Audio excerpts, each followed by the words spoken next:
surreal for a minute. I just want to say thank you for having the impact that you did on so many of us. It's amazing. You're welcome. Thank you.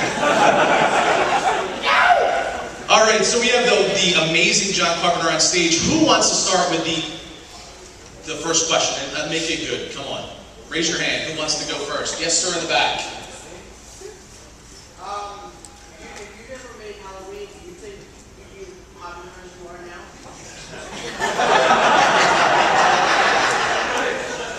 That is a great question. Man, I don't have a fucking clue.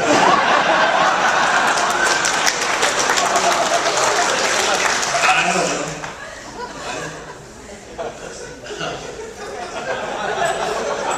Apparently you've never done anything else, so. Next question. Anyone? Yes. What's the chance of you working again with Kurt Russell? Stay from Cleveland. Well, he's still alive, and so am I, so there's a chance. We'll see. You never know. All right. Yes, in the blue. What's your favorite movie that you've done so far? None of them. I probably like The Thing most of all in my life.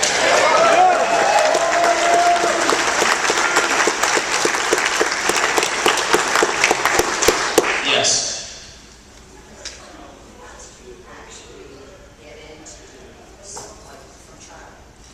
How did I get into directing?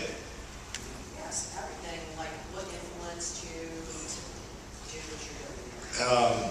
Well, when I was very young, I fell in love with cinema.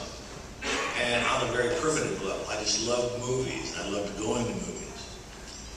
And when I was 20 years old, I had the opportunity to go to USC Film School and learn the technique and craft of making films. And I went there.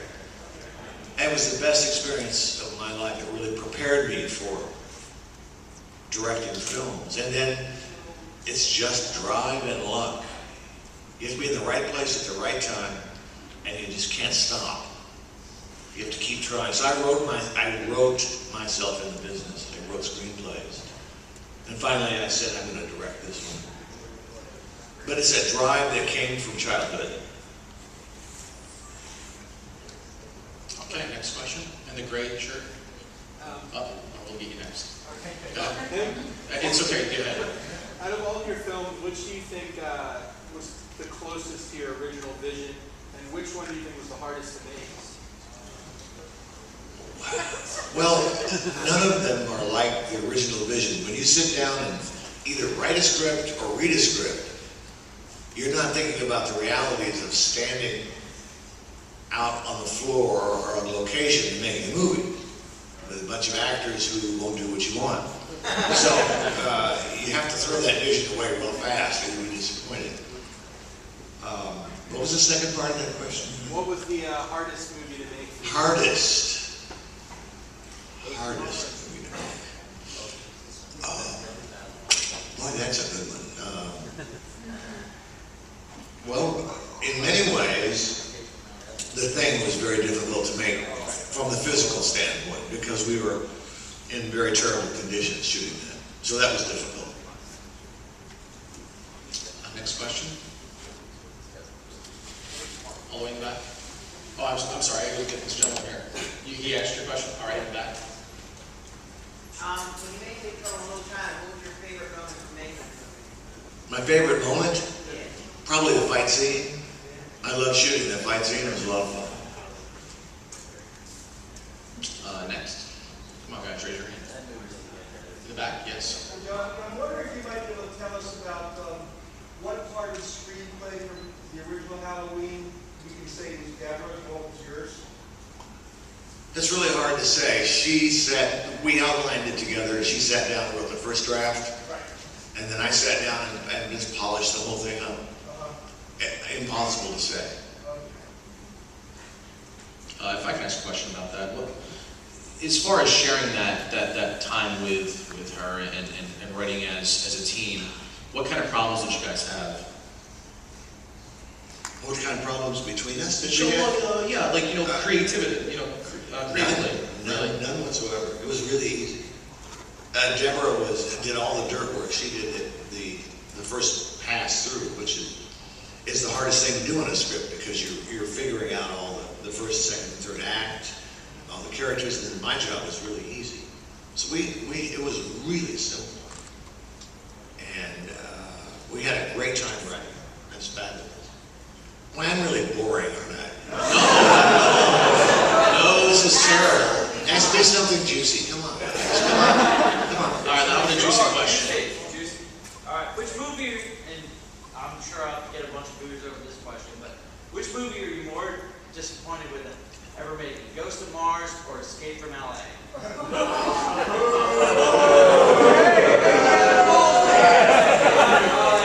Seriously. Neither. Escape from New York was great, but what the hell happened with Escape from LA? Fuck you.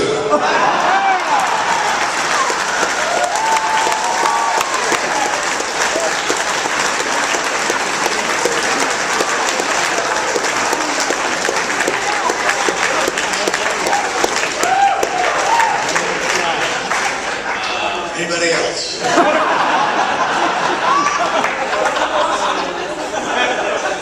Not quite so juicy this time. How important would you say music is to the full effect of film? A complete, total, 100% important. On the other hand, sometimes you don't want music. Right. So it's the ability to be able to choose and know when to drop back and when to put it in. And in terms of my own music, all I did was, I'm like the guy who lays the carpet in your house. I put down the carpet so you can walk gently across the floor. Yeah, you have these scenes going by, and I just try to put a carpet under them. I don't want you to notice the music too much. I just want to support the sequences as they're going by. Then sometimes you want to be completely quiet. Excellent. I think that's a good question. Yes. Just to get out of the way, what do you think of Rob Zombie's Halloween? I have absolutely no comment on that.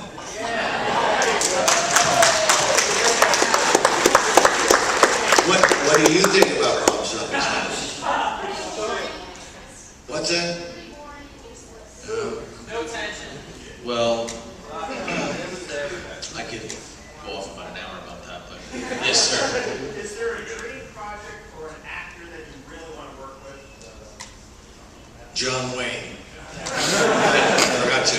Grants are going to go too. Dream project. I wanted to do this science fiction novel called The Star Is My Destination by Alfred Bester. Parts of it are unfilmable, I think, but I would have loved to have done that. You said no. You said that kind of in a past tense. Do you think that you're pretty much done? Well, first of all, it would cost, it's a huge, gigantic space opera. I just think the budget would be prohibitive at this time. Okay. Let's call somebody yes in the blue. Sir, with the influx of horror movies today, is there one that you can see that you can say, man, I wish I could have gotten my hands on that script, or I wish I could have had a chance to direct that film? Not in that sense, but I think there are a lot of good ones made. There was a movie a few years ago, what was it, Let the Right One In? Yeah. I thought that was really good. Let me ask you a question about that, because of how in America there's a lot of remakes from foreign films. Do you think that it needed to be remade? No. Thank you. They're remaking The Girl with the Dragon Tattoo. Have you guys seen that movie? Those three movies are fabulous. They don't need to remake it. The leading actress is unbelievable. Right. Why are they remaking it? Money. Yes, sir. Yep. Since we're on that topic, maybe I'm living under a rock. Are you involved with the prequel thing coming out in October? Not involved at all. What do you think? I got a lunch. The producer took me to lunch. That was pretty good. They're doing the story of the Norwegian camp, something that happened in my movie before we come upon our characters. It could be No, great. come on, I'm not going to mess with this time. I have a good question this time. No. I heard it. No. The guy in the back knows what it's up to. Wow. No, I was just going to say, the remaking I just said, they're doing the prequel. Okay. They're doing the Norwegian camp sequence. You remember the Rid My Thing? They had the Norwegian camp. Okay, they're showing you what happened there. That's what they're doing. I have no idea whether it's good. I don't know. I hope it's great. The gentleman here is still. Yeah, this is on top of remakes. Is there a remake of one of your films that you actually find tolerable? Strangely enough, I like the remake of Assault on Precinct 13. I thought that was pretty good. That was all right. Is there anything that's in your library of films that you really don't want touched, that you'd like them to be? And no, and as a matter of fact, if I own the rights or have written the character, I prefer you remake it because I get a check. That is as honest as you can get. So who has a question? Raise your hands. Yes, sir. Question, with Christine, what was the idea in making that movie? Like what inspired you to make that movie? I needed a job. The thing came out in 1982, and it was hated by fans and critics. Hated. And I lost the job because of it. So I was unemployed. And the first thing that came along was Christine. And I remember reading it and thinking, oh my God, it's a haunted car movie. What am I going to do with this? However, they're going to pay me, so I needed a job, frankly. That's what it was. Next question. Yes. How is it working with James Woods on vampires? Yeah, challenging. He's a great actor, and he's a brilliant ad-libber, and he steals more scenes than any human in history. And he's very fast, very smart, so he comes up with ad-libs constantly. And it's challenging in that sense to get him to stick with the script, not have him, hurt or damage the egos of his co-stars. And we had a little moment where his personal life came into our shoot, and that was not pleasant, but it went away. And we finished the film. So in summation, I really enjoyed working with him. Yes. How about working with Kurt Russell? Well, I've done it 5 times. I must like him. He's my kind of actor. He was raised in the Disney School of Acting. And in that particular era, when he was a kid actor, the script supervisor would cut the take if you didn't say the lines in the script exactly perfectly correct. So it was a very controlled system, and he was an actor who comes prepared, and he always comes to play something. And he has an enormous instinct. And so I just love working with him. Yes. Can you talk about pretty much discovering and working with Jamie Lee Curtis? Jamie Lee was a contract player at Universal at the time. She was doing a TV series over there. That's right. Very good. And it was Deborah Hill's idea. Because she was Janet Leigh's daughter, let's bring her in and let's read her. And I wanted somebody else. A lot of people that I wanted for that movie turned me down.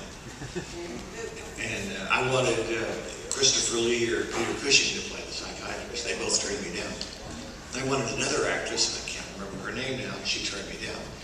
But I read Jamie Lee. She had a real quality to her. She had a real spark.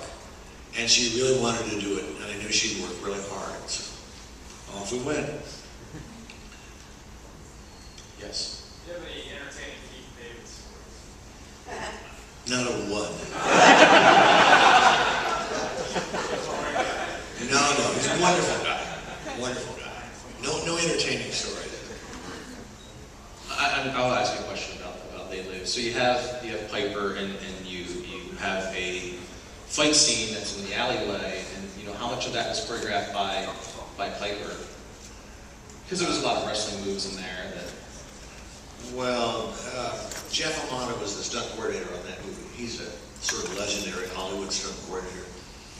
And he and Roddy and Keith worked for about a month and a half on the fight, on pads in my backyard. And it was a real collaborative effort. Keith was not a fighter. Never fought before. So it's like taking his strengths and his abilities and marrying them with Roddy's, and Jeff adding certain things to it. What made you choose Roddy Piper? I thought he was a perfect blue-collar working man. I didn't want a leading man Hollywood guy. I wanted somebody who had life on his face. So I met Roddy, and he was going to work really hard on the movie. I knew that. So that sold me. Yes. A lot of times people who are artists, directors, whatever, we always tend to be our own worst critics with what we do. With your movies, is there one that you found yourself that you were most critical about after it was released? Well, there's been so many of them, man. I never like anything I've done. I can't watch it anymore because I see everything wrong with it. I see everything I did wrong. So why did I shoot it from that angle? What is wrong with me? Why did I do that whole sequence that way? Why did I fuck up so bad? So I realized after a while, I gotta stop looking at these. I gotta stop. So you don't have a movie that you would like that you really would look at the most at? I would like to just to redo that one like this. All of them. All of them? All of them. You don't see this. Yeah, it's crazy. Yes. With all the soundtracks composed in all your films, which one would you say that you like the most? Big Trouble in Little China.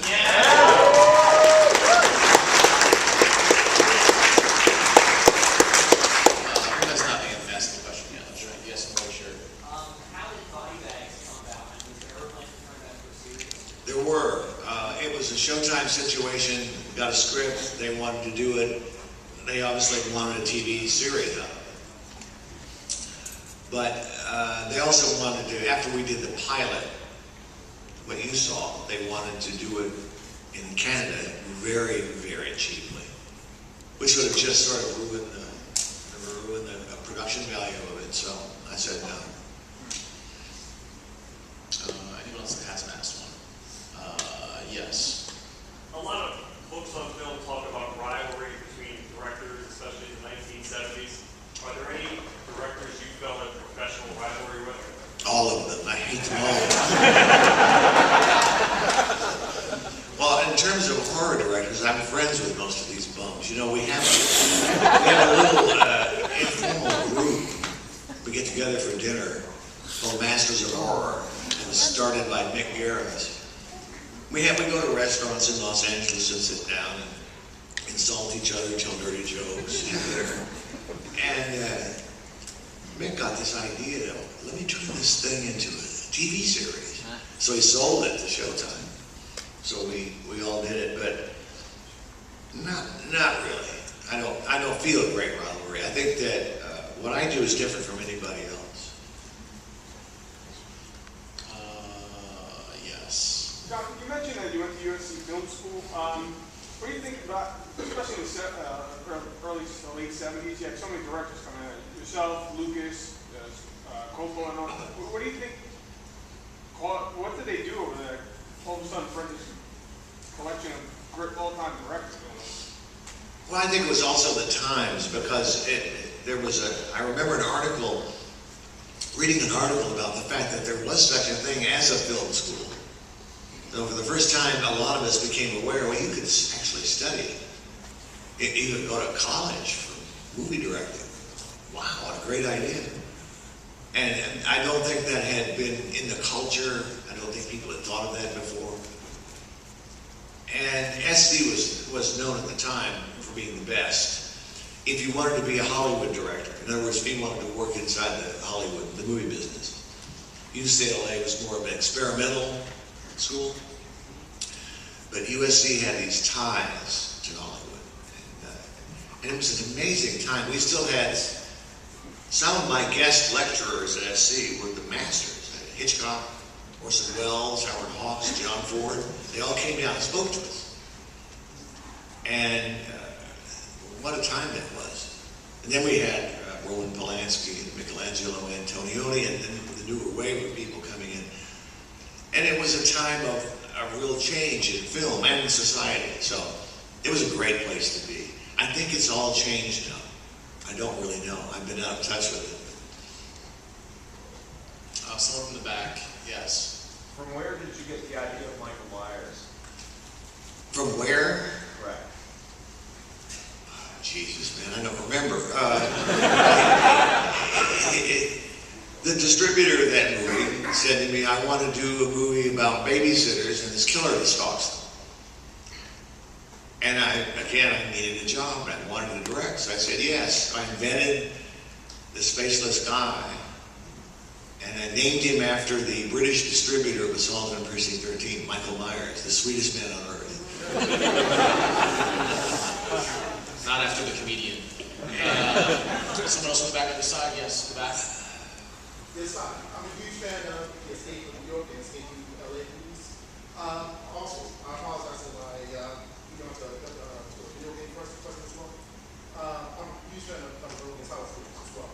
I was wondering, have you spoken in regards to video Gojima in regards to State's character from Escape from New York and like Henson and in regards to like the Pocahontas character and for like the techniques in regards to Ezra's character? I'm sorry, I'm missing some of your question. I think it was, you're asking about the video game, is that what you're asking about? Yes. All right, so about the Snake Plissken character in the video game. What video game? There's a video game? Wow. I'm trying to hear too. I didn't know about it. Wait, do you know about the video game? Yes. Who's making it, and will they pay me money? I don't know anything about it, man. I really don't. Okay. No, you, go ahead. Yep. Another escape question. Judging from how you answered Escape from LA, which is right on the money, I love that movie. Do you have any passion or any commitment to maybe do an Escape from Cleveland and bring everything back? Well, you know what? Right now, a very big-time producer is trying to remake Escape from New York. And they have a script, and the main character, the Snake character, is completely different. Completely different. Now, not bad. I'm not saying it's bad. It's just different. And they're going to want a young guy, you know. They're going to want some young, hot guy.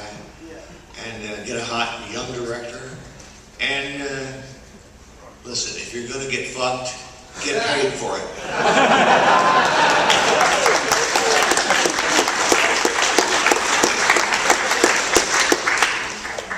John, just posing for the audience, how confident do you think the Oscar can go with Morricone? Somebody like to work with Ennio Morricone, first of all, and second of all, the studio wouldn't let me. I was unproven at the time.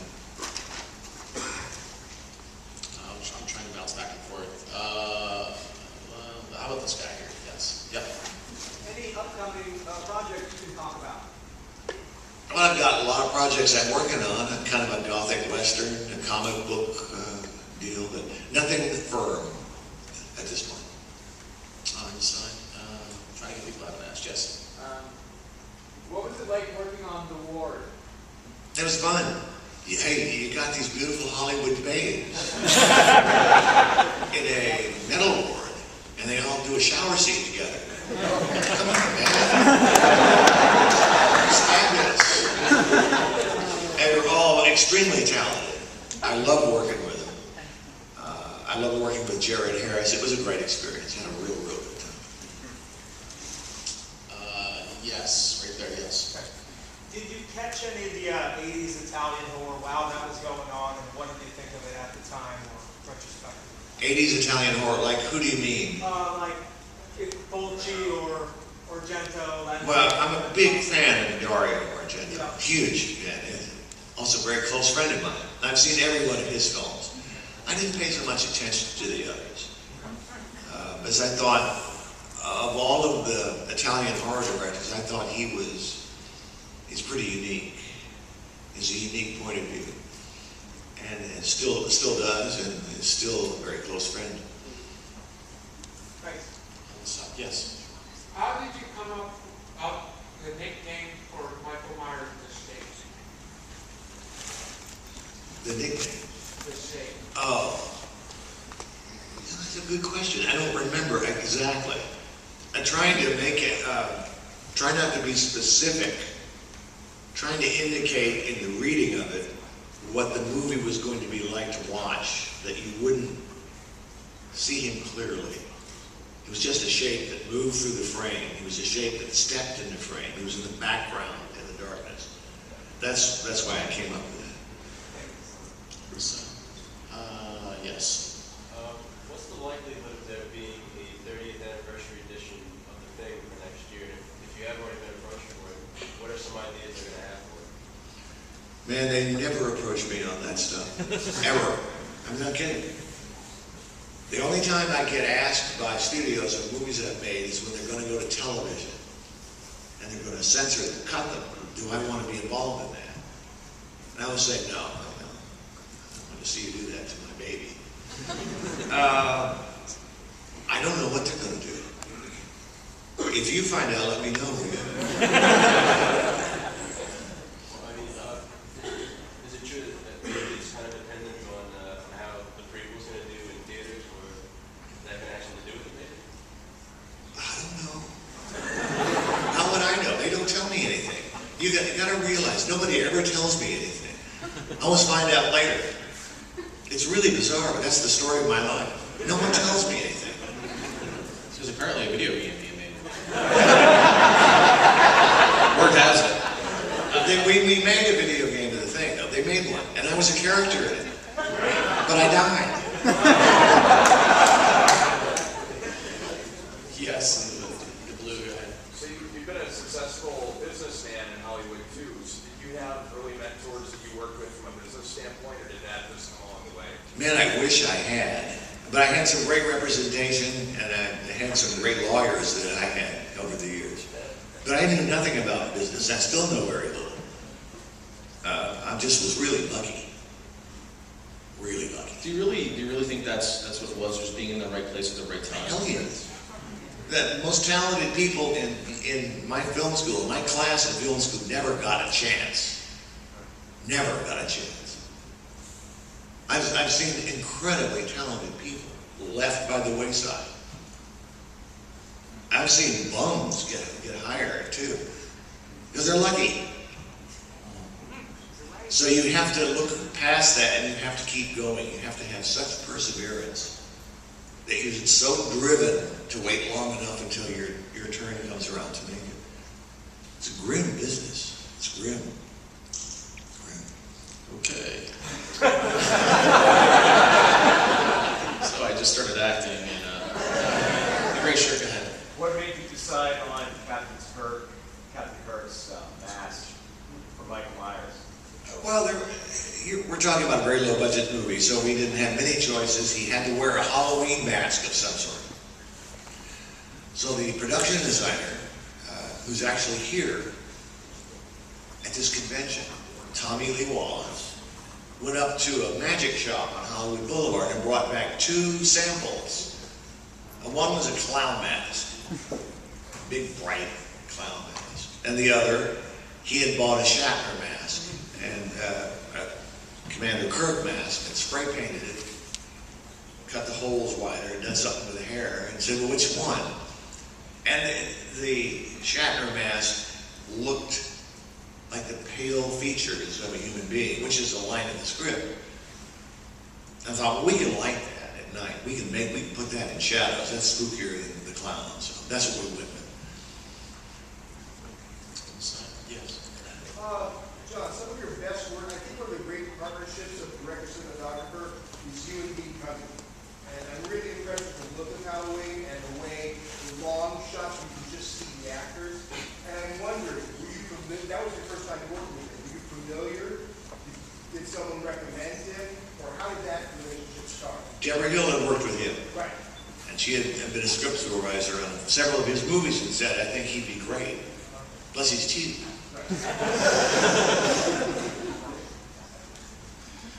Yes.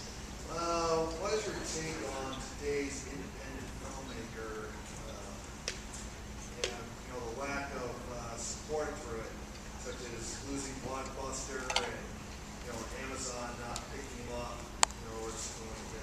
It's grim, right? Well, I hate to say that word because you're so sensitive. The business is changing. The DVD sales have plummeted. All right? Bam! Because you can get everything online now. You can get it on Netflix. Blockbuster's gone. So there's no place to really show your movie. It's hard to show your movie. There's no outlets right now. That's correct. You know, there's nowhere to go. I mean, I work with a lot of independent directors. I don't want to do anything, but I will tell you that it is extremely hard. It is important to support independent directors that are out there because they're scavenging for money. So and scavenging for support. So anyway, next question. Anyone? Yes. Yes, thank you. When you walk on set, do you like to work with the actors to rehearse things a lot, have storyboards and shot lists, or you let the actors kind of play around for a bit? Do you wait, you really fear, or how much is improvisation, how much is practice? Well, when I walk on the set in the morning, I insist that everyone is naked.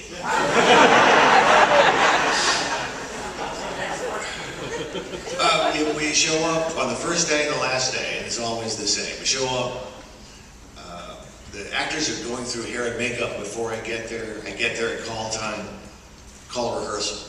I have the actors, myself, sometimes the director of photography, sometimes not.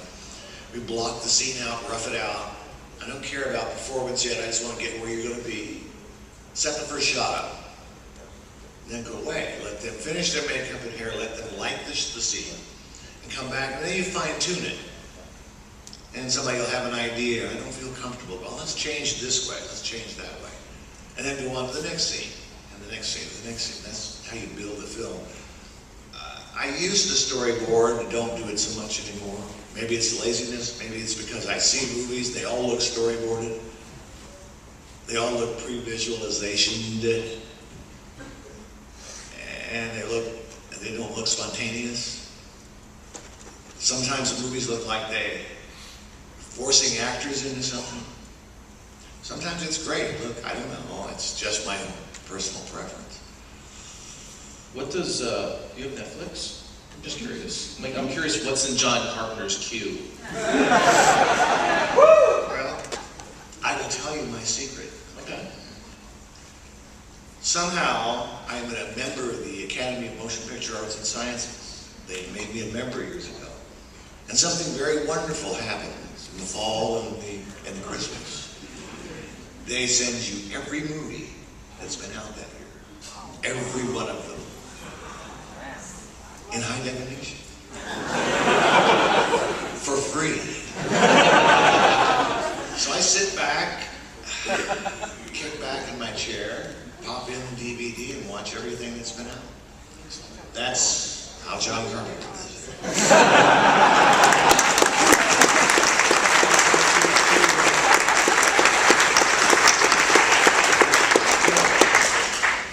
How has Hollywood changed for you as a filmmaker from the beginning of your career to now? Well, every director has Hollywood's changed, but also directors change. Every director has, I think, 3 acts in his career. First act is trying to get that first movie that comes out that makes money. Because Hollywood is all based upon coins, how much money you make. And nobody will pay attention to you, really, unless you make a bunch of bucks. Now, you can make a movie that has tremendous reviews. They'll give you a chance somewhere. They'll say, oh, this guy's pretty good. Let's try him here. But if you make bucks, they start offering you stuff. That's the first act. The second act is from there till, I would say, you get to be 60 years old. It's what you do in that second act that counts. If you chase hits, chase movies that all you want to do is make money, you're fucked. You have to make movies for a longer time span. You have to make movies that will go years and years and be watched. So, second act is from the hit to, let's say, age 60. And then the final act, and all the directors that I'm fond of have a final act, is directors never believe that they're past it, that Hollywood's passed them by. And it does. So I think the final act is making movies until the point you realize, I don't want to do this anymore. I think it's time to stop. So how has Hollywood changed? Oh boy, well they're making $200 million movies now, man. They didn't do that when I was starting out. There are no independents anymore. There are no little distributors anymore. Everything is big. In meetings in studios now, they have a department that comes in with profit and loss statements. This is before you make the film. Now they have no clue if the movie's going to make money. They have some idiot coming in and telling you it will or won't based on some magical formula. Every department in the studio has to sign off on making your movie. Every single one of them. So it's not one guy. Used to be the head of the studio. Used to be the person that ran the studio would read it and say, I want to do this. Not anymore. It's this huge corporate committee. So the reason you may be seeing movies that resemble each other, remakes of old films, is because it's a big committee deciding on what movies to make. And I'm telling you, you guys go. You go see them. They're going to keep remaking movies until you stop going. And the audience goes to see them. And they go to see Spider-Man, and Batman, and they go to see those movies. X-Men. That's what the public goes to see. So Hollywood has changed, and it's not as... You know, I worked for Robert Shea. He used to, he was one of the owners of New Line Cinema. He was probably the last of the great gamblers in Hollywood. He would make decisions based on his taste and instincts. And he greenlit the Lord of the Rings trilogy, simply based on the fact that he thought it would work. No committee. No big corporate structure at that time. And there's nobody like that now. So it's changed, and I'm near the twilight of my career. I'm depressing everybody here. I didn't want to bring up the word grim. I apologize. It's terrible. It's grim. Horrible. A lot of movies, every movie today is heavily color graded. Every what? Color graded. They have these desaturated tones, Yeah. and they take it down. How do you feel about that creatively? And could you go back to some of your earlier works? Would you have done that type of thing, or do you think that's the bleached? They're bleached, or they're colored in the finishing. You see so many films that way. I'm not quite sure where that started. Might have been 7. I don't know. 7's responsible for a lot of stuff. And 7 is a great movie. Don't get me wrong, but everybody started copying it. No, I hate it, but that's me. Yes, go ahead. I had intended for this to be a happier question, but time will not be helpful for this. Speaking of things that John Carpenter does in his spare time, what's your feeling on the NBA lockout? Man, I'm in deep, dark depression.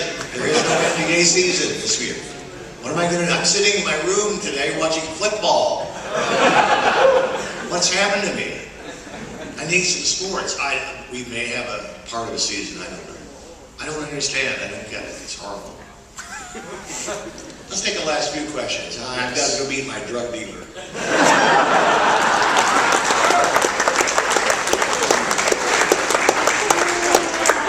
Yes. Mr. Carpenter, I love how your movies always have your name in front of the title. It's one of the great reassuring moments. Considering you above the title. And I was wondering, why did you decide to put your name there as opposed to a traditional film by John Carpenter type approach? Well, because the film by came out of the 60s and 70s, and the possessory credit came way before then, with like John Ford's, Howard Hawks's, Alfred Hitchcock's. So it was an intentional move on my part to not have a film by, because I think that's silly. It's a film by the entire crew, film by everybody who works on it.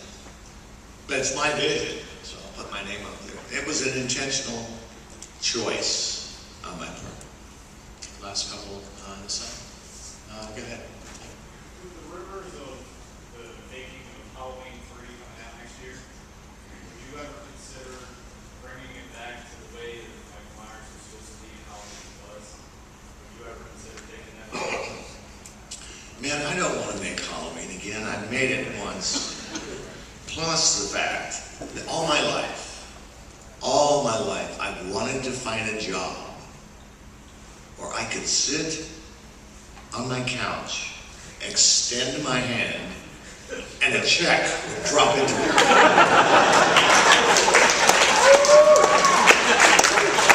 And I could do nothing. I have to work for it. I learned after the first Halloween that the men who own the movie, Halloween, the producers, were going to make another one whether I wanted to or not. I couldn't stop them. So if I can't stop them, pay me. And they may be making a 3D movie, I don't know. And it may be great, it may be shit. I don't know. But I have nothing to do with it. Nothing. I've had nothing to do since Halloween 3. I stopped. Except getting checks. I get checks. Yes, against the wall there, yes. What was it like working with Donald Pleasant? I love Donald Pleasant. He became a close friend of mine. He was suspicious of me at first. But we got very close. I loved him. How many more you want to do? Questions? One or two? A few more. Sure. Okay, sure. Yes. Do you have a favorite movie, whether it be one of your own or someone else's, but a movie that you can say this is mine? I love a lot of movies from the past. You know, there's a movie called Only Angels Have Wings that was made in 1939. I love that movie. A great deal. Red River, Rio Bravo, His Girl Friday. Love all those films. Vertigo, Citizen Kane. Yes. What was it like working with Tom Savini? I've never worked with him. No. I'd love to, though. So I guess it was good. All right. Yes, go ahead. It's the wall, yep. Do you talk about the scoring process? Like, how do you approach it for your films? When did it start writing? No. It's purely functional. The movie's cut. I sit down at a synthesizer. The movie's on a TV screen in front of me, and I start improvising. Maybe I have a little theme when I go in there, maybe not. And I just do the whole movie. And it's all improv. Yes, the black sweatshirt, I think, yep. Thank you. Can you tell us anything about the late Mustafa Akkad, and have you ever met his son, Malik Akkad, who now has the franchise? I've never met his son, Tariq. I've spoken to him on the phone. Seems like a nice guy. You want to know about Mustafa? Yeah, just any recollections of him. Apparently his credit was removed from the beginning of the Halloween. I don't understand this. I don't understand why. I don't get it. He was a financier who gave me the money to make Halloween. He was a nice man. Did you develop a friendship after that, or was it? A cordial, a distant friendship. What do you think, guys? Any more? We about done?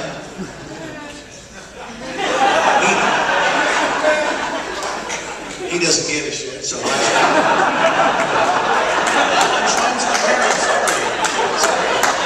Yes. A lot of horror films I see these days don't have humor at all. It's just relentless gore and blood. How important would you say having humor is the break between all the violence is for the audience? Sometimes. Sometimes. All depends on your story. Wasn't a whole lot of humor in the thing, so. There was enough. Oh, was it? Okay. Get me out of it, that's great. Okay, thank you. The gray sweatshirt at the back. Will we ever see the original head of the pop? No.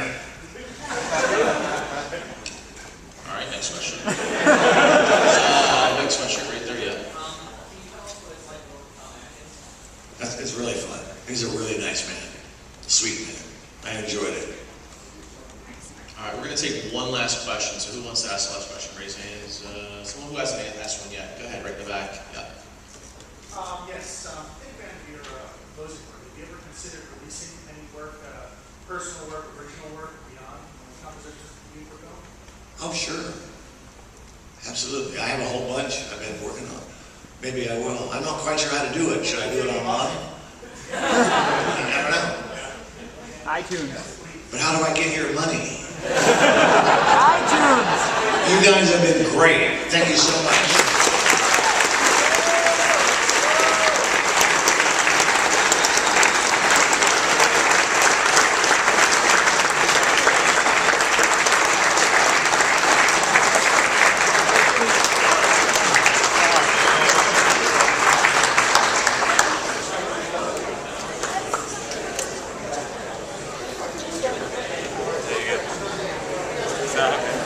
Good question. Wow.